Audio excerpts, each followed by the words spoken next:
Are you seriously attending our wedding? Well, I might cringe a bit introducing you as my sister-in-law to our relatives, Lily, my brother's fiancée, quipped. I'm Katie, a 37-year-old single woman who left school early. I don't hide my dropout status or my solo life at this stage. Actually, I embrace it, knowing it's led me to a fulfilling life with my beloved family. Since I can remember, my family has known poverty and the absence of a father figure. My mother, unmarried, raised me and my younger brother, Georgie, just 2 years my junior. Despite her tireless efforts, providing for 2 children meant we were always on the brink of financial struggle.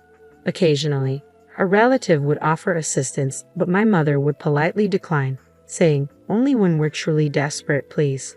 When I questioned her refusal, she'd respond, "Accepting might upset his wife." Yet truthfully, there were times I wished she had accepted the help. Georgie was an exceptional child, consistently ranking at the top of his class in elementary school. As his proud older sister, I envisioned a bright future for him. His teacher even suggested him for a prestigious school, but finances barred that path. Instead, he settled for a less-than-ideal institution, leaving me feeling helpless. Determined to support him, I made the bold decision to leave school and enter the workforce. Truthfully, academics never held much appeal for me. While job opportunities for dropouts were scarce and poorly compensated, I found myself in a modest office position. When the business owner retired and recommended me to a reputable company, my fortunes changed. With diligence, I climbed the ranks, earning a managerial role by age 35, with a salary matching that of college graduates. Yet my brother's fiancée, Lily, appears disapproving of my dropout status, particularly since my brother Georgie, now a graduate of a prestigious university, thrives as a salesman at ABC Trading, a top-tier company. Whether it's my single eyelid or my demeanor, Lily seemed to peg me as a failed dropout from our first encounter. I was taken aback when Georgie disclosed Lily's query, "Is your sister, like, some sort of troublemaker?"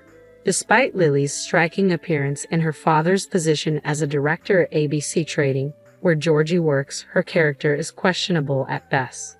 During one visit to our home, Lily was so repulsed by our dilapidated apartment that she refused to step inside, lamenting, despite dressing up nicely, "I'm getting dirtied." She felt ashamed that her boyfriend, under her father's authority as department head, commuted from such humble surroundings. Consequently, she arranged for Georgie to move into family housing, leveraging her father's influence. She absurdly insisted it was for their future marriage, but there was a catch. Outsiders were barred from entering, even close relatives needing permission for each visit. When I quipped about missing out on seeing their wedded bliss, Lily's mother acily retorted, "That's precisely why they're in family housing." Furthermore, Lily displayed rudeness towards my mother during her visit to our home. Whispering in a tone Georgie couldn't catch, she remarked, "Since your mother-in-law was poor, Georgie will be stuck repaying his student loans even after marriage. Don't parents usually cover tuition?" Her gaze bore into my mother. The truth was, both my mother and I had diligently saved for Georgie's education, but he insisted on handling it himself.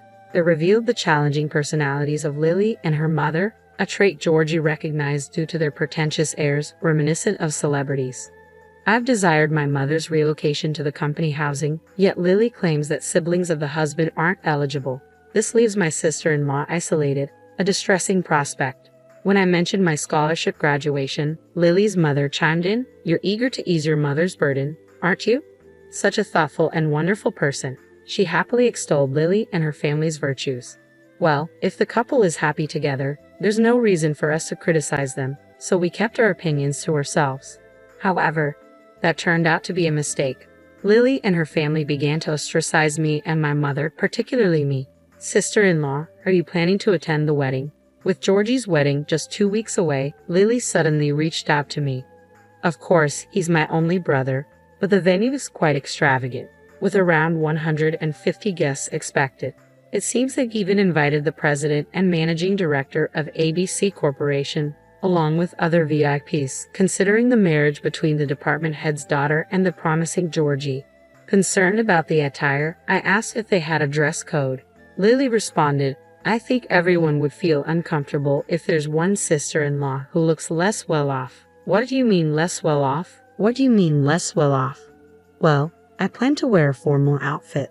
Your idea of formal is probably a catalog suit worth about 10,000 yen, right? It's awkward to stand out among people wearing high-end brands, Lily judged, deeming me of lower status. To be honest, I'd rather you didn't attend our wedding. Frustrated by Lily's insinuation that those of modest means weren't welcome, I confronted her. What about my mother then? She doesn't own any high-end brand clothes either. I understand, but I can't exclude Georgie, who is valued by the company, and I'd prefer not to be embarrassed by the appearance of myself or my family. So we'll arrange attire for your mother. Lily's words left me deeply upset, though I understood the importance of dressing appropriately for an event attended by individuals from prestigious companies. I tried to see her directive as a gesture of concern to spare my mother any embarrassment at Georgie's significant occasion. However, her next statement caught me off guard. Naturally, you'll need to purchase that dress. It's an Oscar de la Renta evening gown, so budget around $10,000 in total. Wait, hold on. I can't afford such an expense. If you can't cover it, you'll need to find a way. Or do you intend to stand beside my parents in a cheap dress? I was stunned. And have you discussed this with Georgie? I haven't informed Georgie yet. Naturally, he assumes both you and mother will be there, but it could affect his future if his mother remains unmarried and his sister is labeled a dropout. Well, I believe nowadays being from a family with single mothers or dropouts doesn't hinder someone's career. Refusing to succumb to Lily's biases, I declared, regardless, it's my brother's wedding, so both mother and I will attend.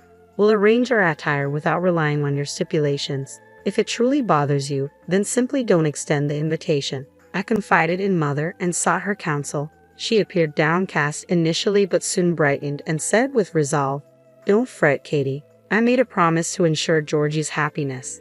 Leave it to me." With that, she dialed a number, eventually revealing something astonishing. The wedding day arrived, and a solemn ceremony unfolded in the chapel. Initially, I debated whether to inform Georgie about Lily's remarks, but ultimately, I entrusted everything to mother and kept quiet. Yet Georgie's demeanor appeared tense. Was it mere nerves, or had mother divulged something to him? Following the ceremony, I was taken aback when I glanced at the seating arrangement in the reception hall. Mother's name was the sole entry in the family section, and I found no seat allocated for me. Wait, no seat for me. Despite confirming my attendance, it seemed they were deliberately sidelining me from the reception. Just then, Lily's parents arrived, casting a disdainful glance in my direction. I can't fathom why you didn't grasp Lily's hint to skip the reception. We tolerated your presence at the ceremony out of obligation, but we refuse to have your poverty on display at the reception. Leave, dropout sister. Like mother, like daughter. Very well, I'll leave. With a heavy heart, I walked away from Lily's parents, who smirked smugly. To my surprise, standing nearby was Mr. Ashcroft, the CEO of Nikomimi Corporation, a prominent company and a business associate of Lily's father, alongside Georgie. Mr. Ashcroft, thank you for coming. Georgie greeted him warmly. Katie, you're causing a disturbance. My apologies, Mr. Ashcroft. We were simply addressing an uninvited guest, Lily's father interjected. Mr. Ashcroft then intervened. If you're adamant about removing Katie, then I, as her father, will also excuse myself from the reception. Huh? Father, what are you saying? They exchanged bewildered looks, struggling to comprehend Mr. Ashcroft's unexpected declaration. Katie is indeed my daughter, Mr. Ashcroft affirmed. It emerged that he and mother had been involved in their 20s. At the time, Mr. Ashcroft was an executive poised to become CEO, while mother, orphaned in an accident, faced solitude. Their relationship encountered initial resistance. Moreover, when mother became pregnant with me, Nikomimi Corporation, Mr. Ashcroft's father's company, teetered on the brink of bankruptcy. Opposition abounded, hoping the marriage would aid the company's recovery. Thus, mother proposed postponing the marriage until the company stabilized. Despite societal disapproval, she embraced single motherhood, nurturing me with the love she shared with Mr. Ashcroft. However, the company's fortunes didn't markedly improve. When mother became pregnant with Georgie, the CEO's daughter, extending a proposal, offered a lifeline. Mother selflessly stepped aside, asserting, "I'll raise our children with care. You needn't acknowledge them. Just find happiness with her and revive your company." Upon marrying the CEO's daughter, Mr. Ashcroft not only revitalized his company but propelled it to unprecedented heights, where it transitioned into a publicly traded company. However, our marriage remained childless, and we divorced a year ago due to my wife's infidelity. Following this, I sought reconciliation with Mother shortly before Georgie's wedding. I met with Ashcroft, the company's president, and my father. Oh, I remember him. Yes, he was the uncle who visited our apartment occasionally during my childhood, offering assistance to Mother. Little did I know he would later become President Ashcroft. As I glanced at him involuntarily, he offered a reassuring smile and remarked, "You've been through a lot. Your mother told me about the upcoming wedding." He confided his concerns in me. President Ashcroft, now Georgie's business partner, was well acquainted with Georgie's abilities. I hope for him to lead Migo Mimi Corporation someday. However, if he fails to discern the true intentions of deceitful individuals and disregards his mother and sister, I cannot entrust the company to him. Thus, he used the wedding as an opportunity to assess Georgie's character. The day prior to the wedding, President Ashcroft and Mother disclosed their history to Georgie, along with Lily's family's attempts to exclude us. Faced with these revelations, Georgie, who had placed trust in Lily and her parents, approached the wedding with mixed emotions, hence his solemn demeanor during the ceremony. However, upon witnessing my absence from the reception seating chart and observing Lily's parents' attempts to remove me from the venue, he was convinced of the truth behind Mother's and my words. Georgie escorted Lily to the reception desk and declared, "Lily, Mr. and Mrs. Lily, I'm calling off this marriage. I refuse to align myself with individuals who disrespect and belittle my beloved mother and sister." Hold on a moment. You can't just make such a decision out of the blue. Indeed, this is all a misunderstanding. Besides, we've already completed the ceremony. The pair was in a state of panic, yet Lily, failing to grasp the gravity of the situation, inadvertently worsened matters. "What? Georgie, are you choosing those lower-class mother and daughter over me? You should know your place." Lily's parents, visibly shaken, attempted to intervene, but it was too late. As I laid out the details to Lily, she collapsed in despair, tears streaming down her face. President Ashcroft's remark, "We may need to reconsider our business ties with your company," drove Lily's parents to tears as they offered profuse apologies. The entire reception witnessed this exchange, leading to its abrupt cancellation. Georgie severed all connections with Lily, refraining from filing the marriage paperwork. Subsequently, I received a furious phone call from Lily. "You ruined my chances with Georgie. I'll be sending you a bill for damages and venue cancellation fees." In response, I calmly stated, "Is that so? In that case, I'll be taking legal action for defamation." Everyone at the reception heard the derogatory remarks from you and your parents. With that, she fell silent. Moreover, I disclosed how Lily's father had been stripped of his authority over transactions with Migo Mimi Corporation, demoted, and sidelined. Perhaps I should inform your father that Lily threatened me. This could lead Migo Mimi Corporation to cease all dealings with ABC Trading. Wouldn't your father likely lose his job? Disregarding Lily's tearful pleas, I ended the call from my end. It felt like justice served.